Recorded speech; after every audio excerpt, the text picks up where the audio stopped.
to me, this is the final flush out in crypto that is now starting. We're close to the bottom. Don't get discouraged by these big bearish headlines that come out. That's part of a market that is bottoming. Yeah, I think just again, from me, I'm a history buff. So not only just on world history, but also on stock and market history and asset history. And you have to look back. The interview is different, but at the same time, it's the same. Crypto's still stuck in this bear market, bear winter type thing. We've obviously since Dubai, we've had the FTX collapse, and that's just, earth shattering. But at the same time, I know this sounds weird, but it's almost like something that I wanted to see happen so that I knew that we were getting close to the end of the bear market. And again, it's not like it's tomorrow or next week, but this is the final flush out in crypto that is now starting. So I think that's you always try to look at things on the positive side, at least I do. And I think that's the positive take here, is that it's a horrendous situation, but this should be the final flush out of crypto before it bottoms.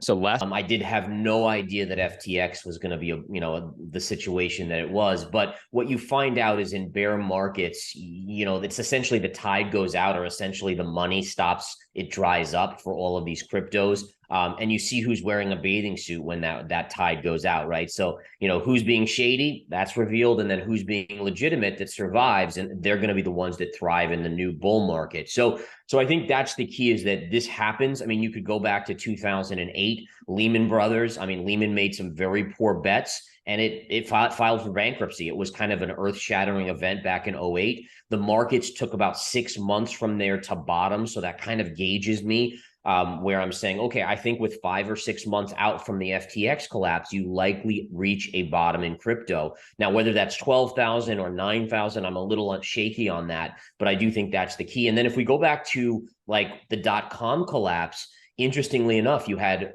Enron and WorldCom, right? And these were two companies that were doing very shady things with their accounting and their books, and basically fabricating a lot of stuff very similar to FTX. And when the bear market came there, they couldn't hide it anymore. And really, I mean, heck, you could even go back to Bernie Madoff, right? Bernie Madoff was continually, making his investors think they were just having amazing gains. But when the bear market hit, people started to pull their money out. So he couldn't continue the pyramid scheme, essentially. So I think that's kind of where we are. But again, the positive is I think we're 5 to 6 months out from a good official bottom in crypto. As we look at the chart, yeah, I think just again, from me, I'm a history buff. So I not only just on world history, but also on stock and market history and asset history. And you have to look back at Lehman Brothers. And in fact, let me show my chart here, because I do think it's worth kind of taking a look at what the kind of play out was on the S&P 500. So what I'm going to do quickly is just scroll all the way back to 2008. And what we're going to see is that when Lehman Brothers announced, and we're almost there here. Let's see here. There we go. So 2008. So September 15th is when Lehman Brothers occurred. So it basically occurred right here. And what we saw was that initially you flushed, and then you had a little bounce. And if you notice, Bitcoin is actually staging a little bit of a bounce the last few days. But then what happened was you had this kind of cascading sell-off that took us into the March lows. And from this date, this was March. So basically September to March is approximately 6 months. And that again makes me think that you still have some downside, because there is deleveraging that will occur. And I think this is one of the things that a lot of newer investors don't understand, is that you have companies out there that are involved. They had investments with FTX, and now they're distressed. And what they're going to have to do is they're going to have to sell off assets to become less stressed. And so that's going to be Bitcoin holdings, Ethereum holdings, other coin holdings. And so you're going to have this kind of multi-month period where there's just going to be pressure on crypto in general because of the deleveraging that has to go on in the system. So I think that's what happened with Lehman Brothers. And you saw this kind of collapse. Now, what's fascinating is when the S&P bottomed in March 2009, the Fed began quantitative easing. Now, the Fed is not going to do quantitative easing in this scenario, but that's okay, because there's something else that will mark the bottom in crypto. And that, for me, is when you get a regulatory framework which creates transparency, right? And again, you could argue whether you think the government will overregulate or not, They probably will slightly, but I think we all have to agree at this point, you have to have protections for regular investors where you can't have these scenarios continue to occur. Terra Luna, Celsius, now obviously FTX. You need transparency, so you need some sort of regulation. So I think within 5 or 6 months, that's going to coordinate with the low in crypto. And once you get that regulatory framework, then big money is going to come in like crazy. I think there's a ton of big money that still says, I wish I could invest in Bitcoin, but I just can't because it's too risky, right? I can't wake up and I'm investing people's money, right? I have a hedge fund. I'm investing $100 million in crypto. I can't do it if there's a risk that it just vanishes tomorrow.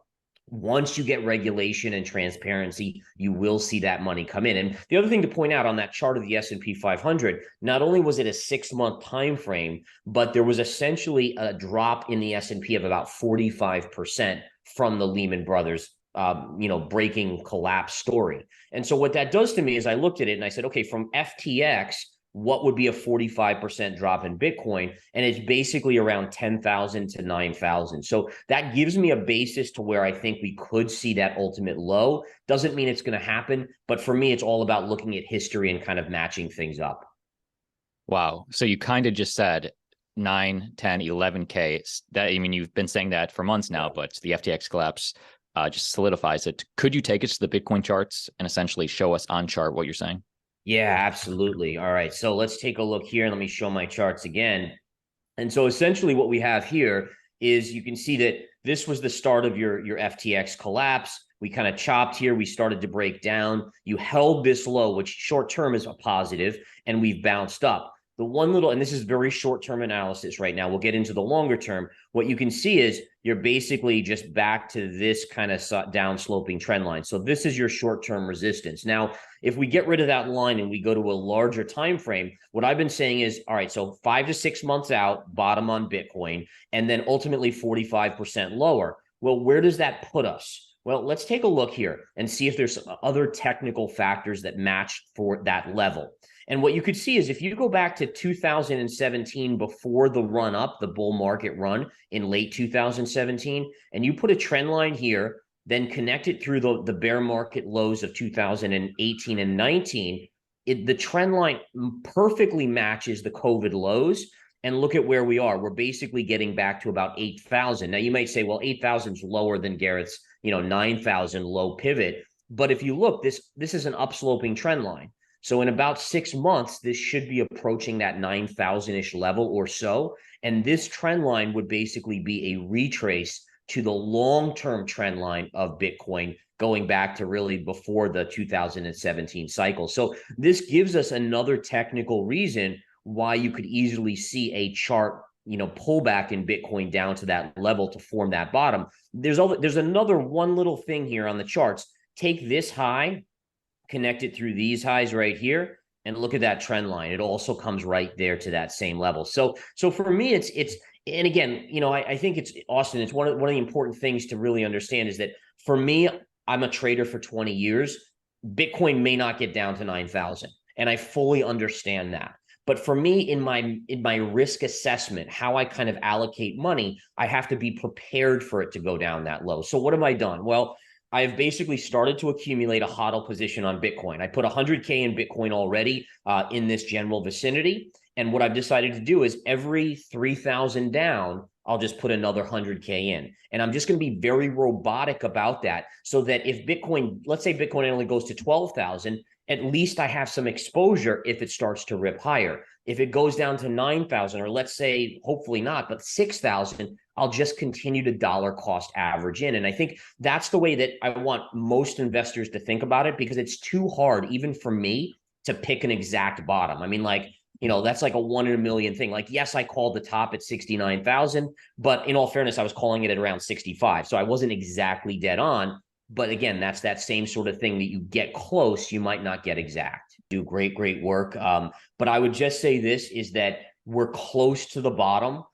Don't get discouraged by these big bearish headlines that come out. That's part of a market that is bottoming. So as you get more bearish sentiment out there, as people freak out more, try to separate yourself from that emotion and look at the facts. Is Bitcoin still a viable investment? Is the thesis still there? The answer is yes. In fact, once we get regulation, I truly believe you will have a ton of big money coming in. So you just now are looking and saying, okay, well, how do I carefully dip my toe in the water as it goes lower where I can withstand prices? Like if you're in at 13,000, can you deal with it being at $9,000 or even 3,000 or 5,000? And so you want to allocate money properly so that you don't get whipped out if it does go lower than we all think. I think that's the key. So